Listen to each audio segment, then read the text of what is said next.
French are very committed to rationalism, to the idea that reason is the defining feature of humankind.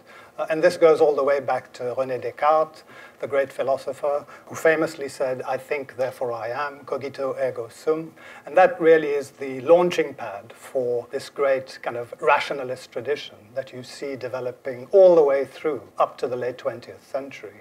And what's interesting about that tradition is that a wide variety of thinkers, whether they're on the left or on the right, associate themselves explicitly with Descartes.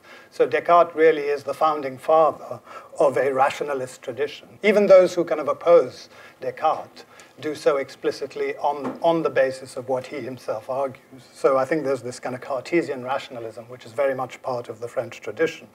What else is there? There's the love of general notions. You don't have to dig very deep into French thinking to find reference to abstractions, reference to overarching frameworks. The French love isms, so the French have given us republicanism, positivism, socialism, existentialism. And beyond these kind of isms, what there is a particular method of thought, which philosophers call the deductive method. It's the idea that you start with a kind of general proposition and eventually work your way to a specific conclusion. The Brits typically do it the other way around. They start with something specific, with induction, and then work their way through to a general conclusion.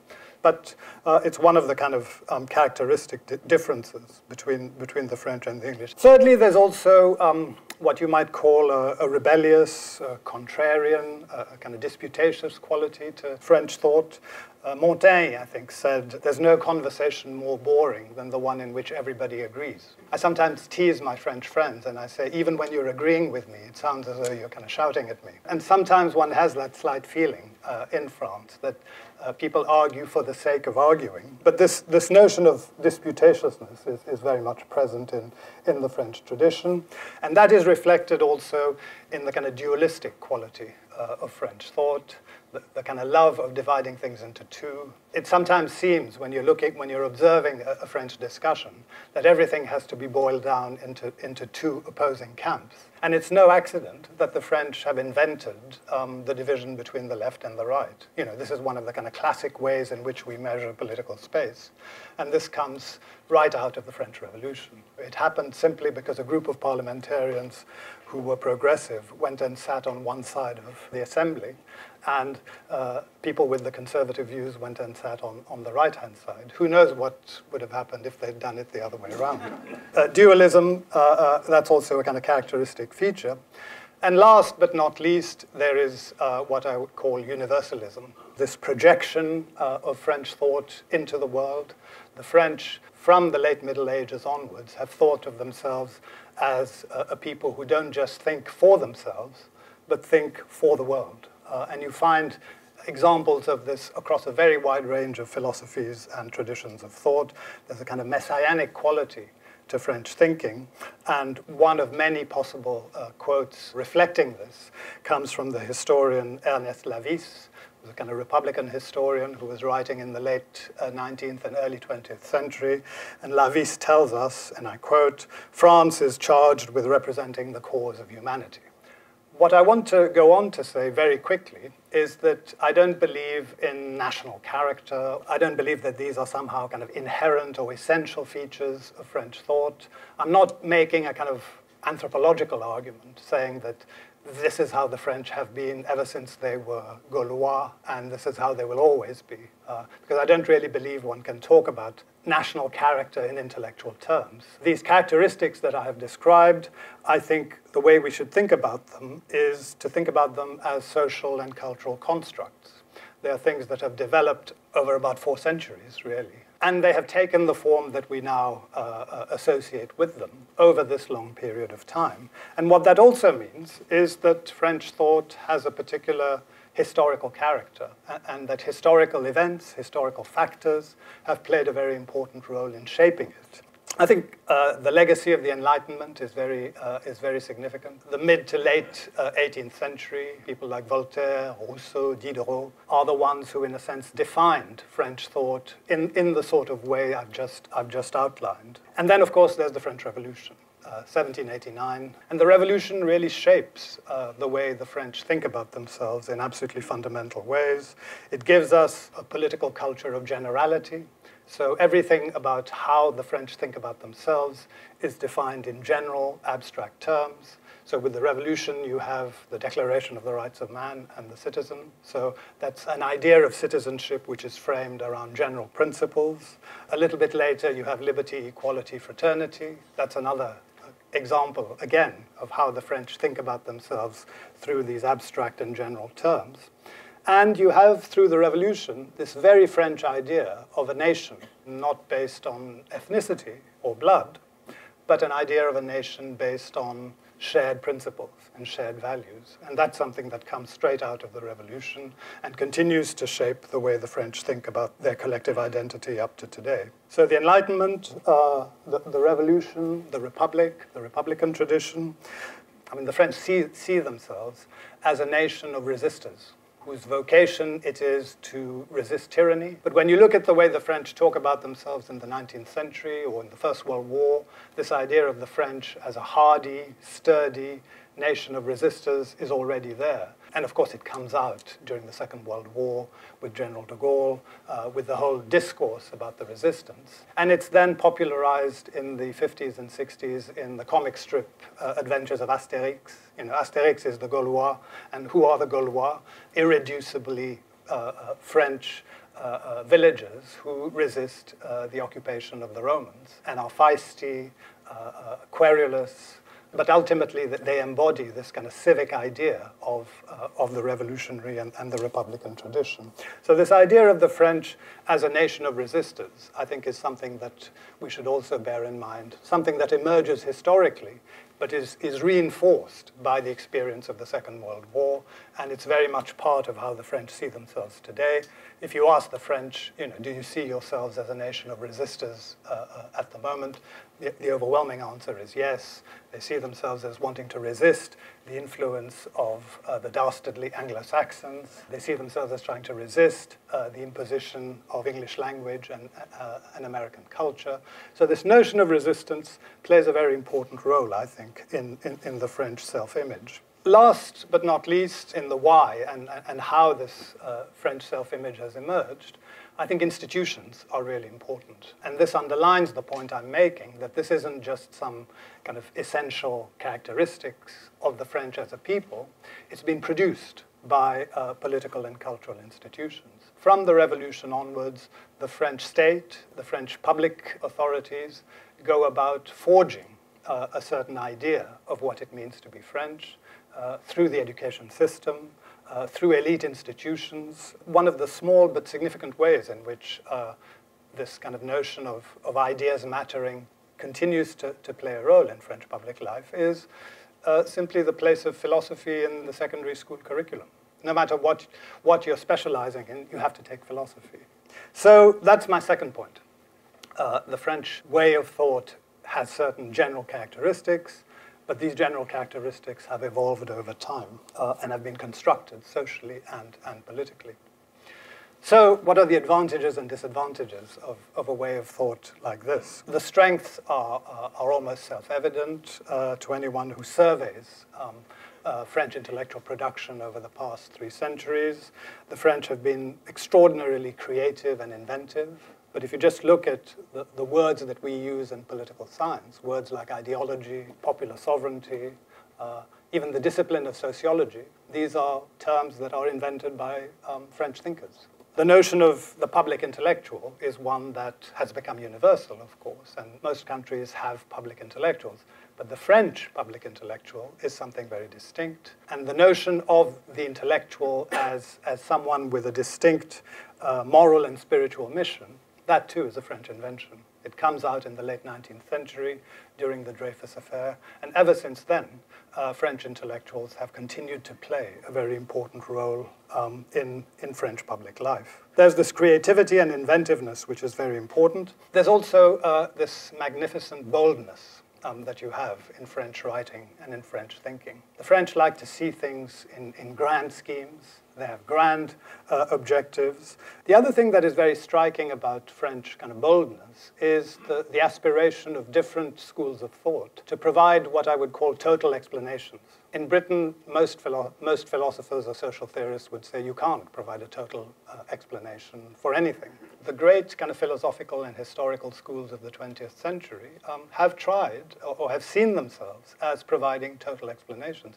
The most famous historical school which comes out of France in the 20th century is called the Annales, and they saw themselves as doing total history. If you read Sartre's Critique of Dialectical Reason, he says, my objective in writing this treatise is to find out whether there is such a thing as truth in humankind.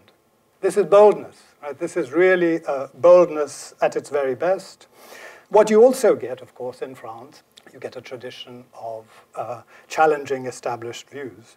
You get a tradition of radical and dissenting views. And this is something you find from the High Enlightenment all the way through to people like Fanon, people like Foucault, people like Sartre. And I regard this as positive because, again, it comes out of this kind of skeptical tradition which Descartes initiated, which is that you should not take propositions as self-evident. You should treat them with skepticism, and you should only eventually agree with them until you have subjected them to close rational scrutiny. And out of that, you get this, what I regard as this wonderful dissenting tradition. Now, these are some of the strengths. So there are some weaknesses as well. I think universalism can be problematic because universalism at its best projects France into the world in a kind of very benevolent way. So you have the idea of fraternity, for example. But at its worst, universalism can simply be an incapacity of the French to see the others except as a mirror of themselves. Sometimes when the French see another people, they see themselves in that other people. The French Gaullist writer André Malraux, when he went to visit Mao Zedong in the 1960s, told Mao that the Chinese were the French of Asia, les Français d'Asie. Not sure how well it went down. But that's a kind of example of how universalism can sometimes end up as a kind of projection of the French into the world. Deductive reasoning, I think, can be problematic too, because it can lead to excessive abstraction and a sort of disconnection from reality. And then there's skepticism, which is a good thing when used in moderation. But if you keep subjecting everything to skepticism, I think that can be ultimately both philosophically and practically unproductive. Philosophically, because you eventually undermine the very epistemological basis of knowledge. And it seems to me that that's what the postmodernists and the deconstructionists have done. They've kind of worn everything down in terms of sort of logical foundations of what we can say, so that now we can't really say anything, because anything that we say is subject to undermining and deconstruction. So I think this kind of ultra skepticism can be problematic. And politically, of course, nobody does anarchy and chaos as well as the French. They have a kind of fantastic tradition in that respect. And it was this that de Gaulle had in mind, obviously, when he famously said, how can you govern a country that produces 246 varieties of cheese? So that brings me to the current malaise. The more general point, and this is what I argue, is that French thought has been in the doldrums really since the late 20th century. And there are a variety of factors that kind of contributed to this. There was the last kind of heroic generation of great intellectuals who all died more or less at the same time. Gaullism and communism, which were the two big kind of political traditions that dominated post-war politics, imploded more or less at the same time in the late 20th century. The French have become increasingly worried about what they call their social model, which is a particular form of an interventionist welfare state that spends a lot on health, on education, public infrastructure. They're worried now whether they'll be able to sustain this, whether this kind of pattern of having this social model is going to be viable. And then there's also been the rise of what I call increasingly kind of nostalgic, backward-looking visions. And this is all this discussion that you have about collective memory that develops in France from the late 20th century onwards, and that is associated with the works of Pierre Nora, the lieu de mémoire. It seems that French historians spend much more time kind of celebrating the Third Republic, celebrating the kind of golden age of French history. So they seem to be more turned towards the past than looking forward into the 21st century. So there's this kind of obsession with memory and with identity. And then last but not least, there is what you might call bleak chic, this kind of pessimistic discourse about death, about decay, which again has a very long tradition in France. But now it just seems to have become the dominant discourse in French intellectual circles. It's articulated by intellectuals like Alain Finkielkraut, and of course by novelists like Michel Houellebecq, the most doomy writer you might imagine. And he is their best novelist. I mean, I find his politics detestable, but he does write wonderfully. And it says something about where the French are at the moment, that this is the man who, in a sense, represents French literature to the outside world. So things are very gloomy. Time magazine, every year produces its list of 100 most influential people. I think there were only 2 French people in the 2015 list. One was Thomas Piketty, the economist. The other was Marine Le Pen, the leader of the extreme right. And again, it seems to me to be saying something about the state of France today, that it's the leader of the extreme right who is regarded as the most influential, one of the most influential people. And this kind of parlous state of French thought is further reflected in the discussion of multiculturalism, because this is a problem that all European societies face. I mean, we face it here, and it's an especially serious issue in the wake of what happened, the Charlie Hebdo massacre in January 2015.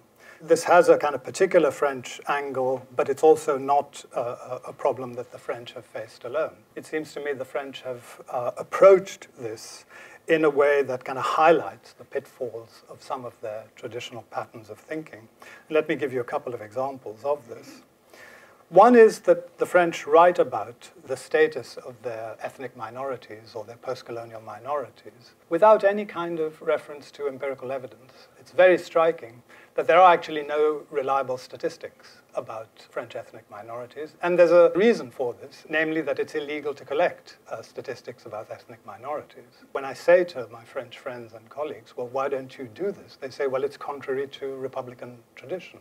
In a secular republic, people are equal, and so there are no distinctions of race. But I then say, well, that doesn't stop you from legislating about these people and stopping them from doing certain things. But it seems to me a basic principle of a rational discussion is that the discussion should be based on facts. You read these kind of scaremongering articles, particularly in the conservative press in France, saying they don't speak French at home. They have no way of knowing this because there's no kind of solid sociological inquiry about this. So the information is often based on fear and on rumor. There's something worse, which is that the discussion is framed around the whole question of laïcité. And I think that is a problem too, because laïcité was a principle arrived at during the Third Republic in the early 20th century. Laïcité is a negative principle. It says the state has nothing to do with religion. Religion belongs to the private sphere, and in the private sphere, people can do whatever they like, provided, of course, they don't break the law. Laïcité now, when it's discussed in the context of French Islam, is being used as a way of almost forcing the French Maghrebi communities, the French post-colonial communities, to adopt a lifestyle or a set of values which they may not particularly share. And that's contrary to the spirit of the 1905 law, because the implication there is that laïcité is an inherent part of being French. For us, French, laïcité is an essential component of our identity. But then I say to them, but do you know that in Alsace, the law of 1905 has never been implemented? So do you regard your Alsatian compatriots as un-French? They need to think about this in a properly systematic way, and they need to address it in a way, it seems to me, which takes facts into account rather than just rumor. I'll just say in 1 minute where I think there might still be hope. One is France is always divided into two, and there is an optimistic France. It's essentially the younger people, the more educated people, the people who live in cities. They have a kind of buoyant, outward-looking approach, and I think that that's something that will grow over time.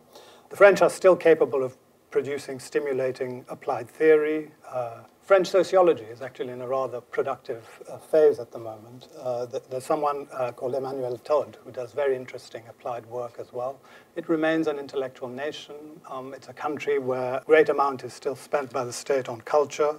The state subsidizes independent bookshops, for example. It still has a recognizable intellectual class, and it's still a country which, for good or ill, reasons conceptually.